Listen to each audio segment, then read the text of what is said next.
In previous lecture of NSAIDs, we have seen the introduction and general process of inflammation. Today we will continue the lecture with the classification, mechanism of action, uses and adverse effects of NSAIDs. But before starting that, we will quickly revise the previous lecture in which we have seen that NSAIDs have three major actions. First one is anti-inflammatory, second is analgesic and third is antipyretic.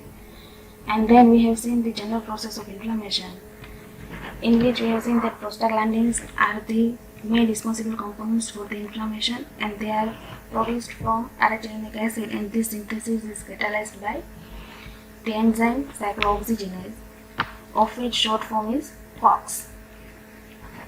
The enzyme COX have two isoforms.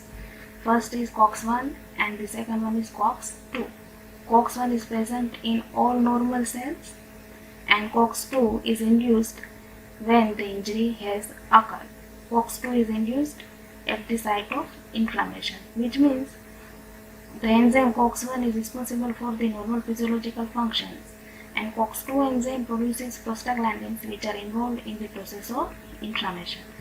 And based on the isoforms of this enzyme COX cyclooxygenase, the drugs NSAIDs are classified in main four classes.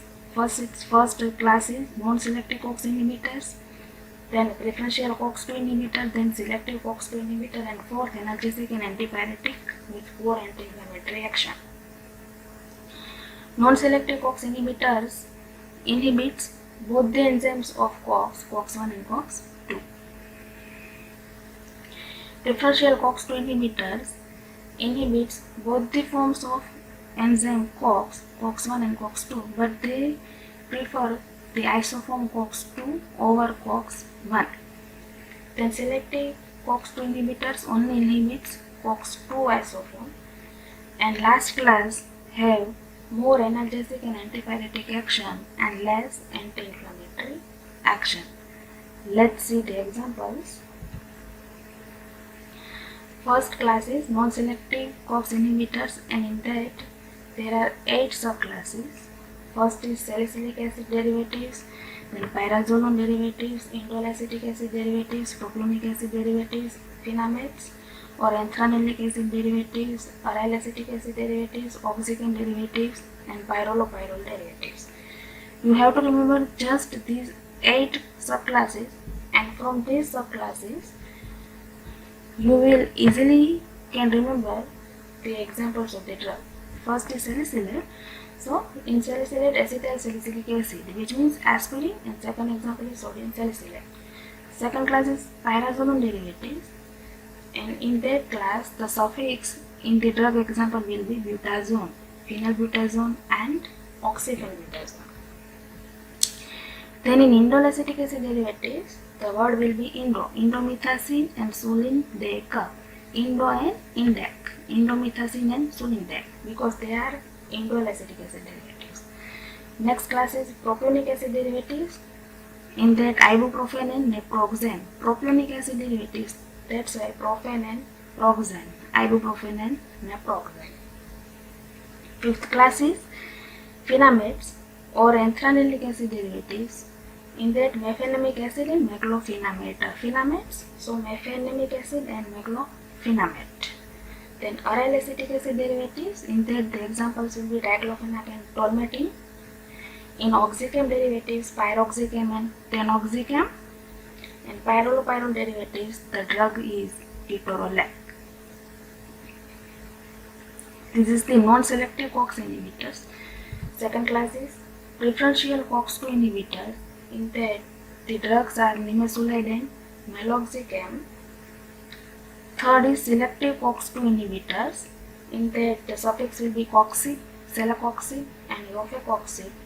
And fourth is analgesic antipyretic with poor anti-inflammatory action, in that there are paraminophenol derivatives, paracetamol and phenacetin.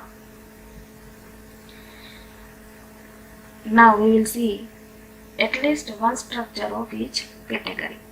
The first class is non-selective COX inhibitors, and in that the first category is salicylic acid derivative, And you know the structure of salicylic acid very well, which is benzene ring having carboxylic acidic group and hydroxyl group at ortho position, and the hydrogen of hydroxyl group is replaced by acetyl group and results in acetyl salicylic acid, which means aspirin. Easy. The second category is pyrazolone derivatives. Pyrazolone, not pyrazole. Pyrazole means 5-membered ring having 2 nitrogens. And here is pyrazolone, means pyrazole having zolona, O-N-E for oxygen. Oxygen connected by double bond to pyrazole ring is known as pyrazolone. And pyrazolone derivative, in that we will do the structure of phenylbutazone. Phenylbutazone. On both the nitrogen, phenyl rings are attached, and butazone means see the side chain having 4 carbons, C4H9. That's why it is butazone. And ozone or butazone, O-N-E, means another extra oxygen is on the 5-membered ring. This will be the structure of phenylbutazone. Third structure is indole acetic acid. In indole structure, acetic acid CH3COOH is attached, and its derivative is indomethacin. In indomethacin, the methoxy group is on 6-membered ring, and chlorobenzene is attached to 5-membered ring. Next category is propionic acid, which means CH3CH2COOH. Propionic acid derivative, in that the examples are ibuprofen and naproxen, and we will do the structure of ibuprofen. So propionic, you can see the side chain in ibuprofen, that is CH3CH2COOH. That's why ibuprofen is in the category of propionic acid derivatives. Next category is phenamates or anthranic acid derivatives, and in that these examples are mefenamic acid and meclofenamate. We will do the example of mefenamic acid, and before that we will see the structure of phenamic acid or anthranic acid. Phenamic acid have 2 benzene rings attached with NH, and 1 benzene ring contains carboxylic acidic group. Or anthranic acid means on benzene ring, amine and carboxylic acidic groups are attached on by ortho position. So this class are classified as phenamic acid derivatives also or anthranic acid derivatives also. And in that the structure of the drug will be mefenamic acid. And mefenamic acid, further 2 methyl substitutions are on the benzene ring, and these substitutions are at the ortho positions. અને જેવી રીતે હું તમને ક્લાસમાં કરાવું છું એવી જ રીતે તમારે આ જે salicylic acid, pyrazolone, indole acetic acid એ બધા સ્ટ્રક્ચર્સ મેં તમને અહીંયા સમજાવવા માટે આપેલા છે. તમારા આન્સર્સમાં ઓનલી ડ્રગ્સના એક્ઝામ્પલ્સના સ્ટ્રક્ચર્સ જ ઇન્ક્લુડ કરવાના છે, and you know that very well, right? Then the category is aryl acetic acid derivative, and in that the examples are diclofenac and tolmetic. Here we have included the structure of diclofenac. The class is aryl acetic acid. See, in the structure of diclofenac there is a benzene ring having acetic acid CH3COOH, which means aryl acetic acid derivative. Then in oxychem derivatives, pyroxychem is there. Then in pyrrolopyrrole derivatives, ketorolac is there. Then these are the structures of first class, non-selective COX inhibitors. Second class, preferential COX-2 inhibitors, in that nimesulide. Then selective COX-2 inhibitors, in that celecoxib. And the last class, analgesic and antipyretic with poor anti-inflammatory action, in that para-aminophenol derivatives. And in that the example is paracetamol and phenacetin. We have included the structure of paracetamol, which is para-aminophenol derivative. See, phenol means hydroxyl group of benzene ring, and NH, amino, both are at the para position. That's why they are para-aminophenol derivatives. And I am telling you once again, to remember these structures of the drugs, you have to practice it by reacting again and again and again and again. After classification, we will continue with the mechanism of action. In previous lecture, we have seen this pathway of production of prostaglandins from the arachidonic acid, right?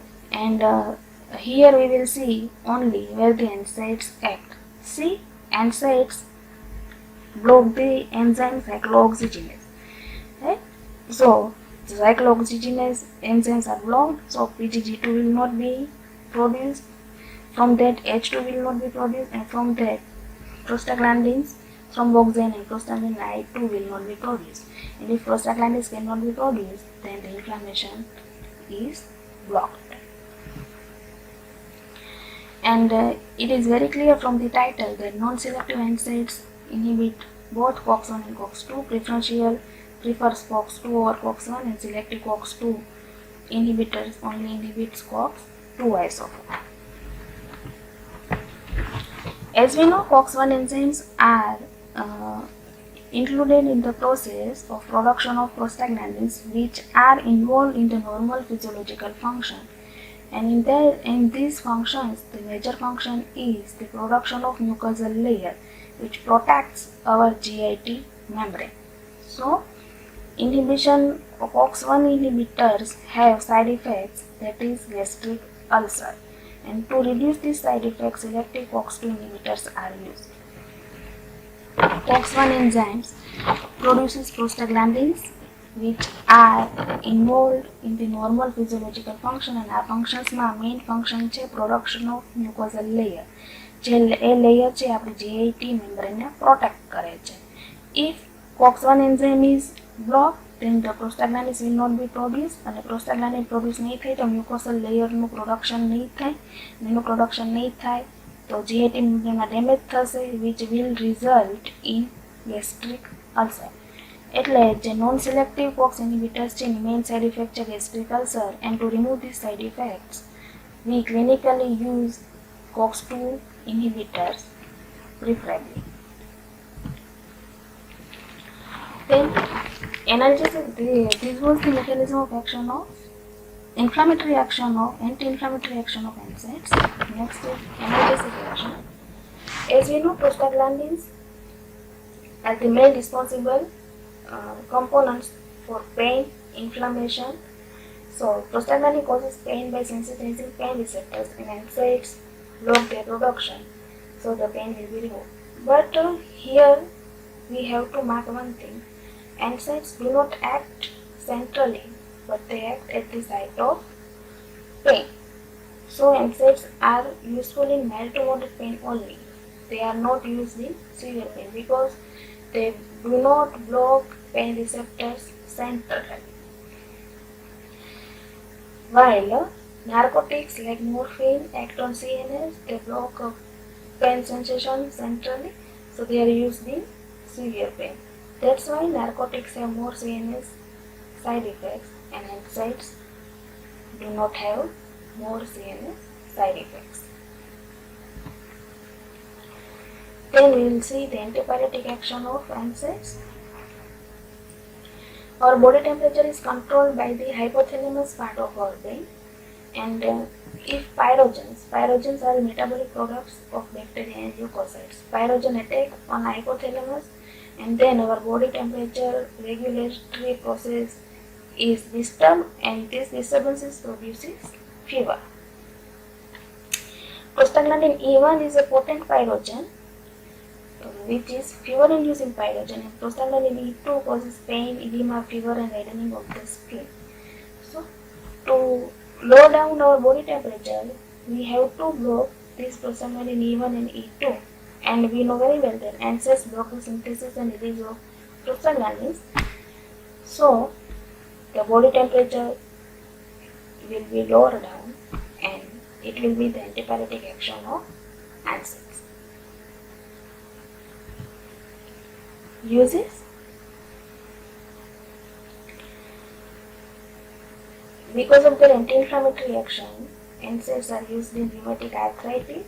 Then, because of their analgesic action, they are used to relieve moderate pain such as arthralgia, which means joint pain, then myalgia, which means muscle pain. Then neuralgia means nerve pain, toothache, headache, and dysmenorrhea means menstrual cramp. Then mild to moderate pain due to inflammation and tissue injury used in fever and as an antiplatelet agent to prevent thrombus formation in coronary arteries. Here see the thromboxane synthase gives thromboxane A2 and thromboxane B2, which are responsible for platelet aggregation. And platelet aggregation means thrombus formation. So cyclooxygenase enzyme is blocked, so this thromboxane cannot be produced. So the thrombus formation is inhibited. That's why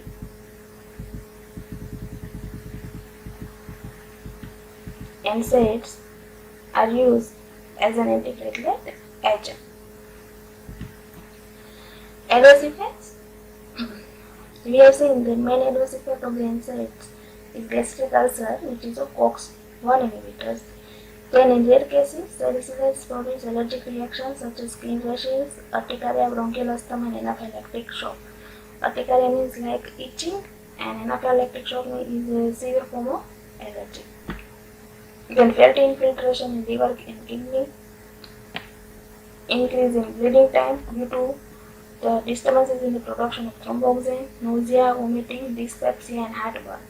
Dyspepsia means indigestion, and heartburn means burning sensation in chest, mostly due to indigestion or acidity. So these are the adverse effects of NSAIDs. Okay. Thank you.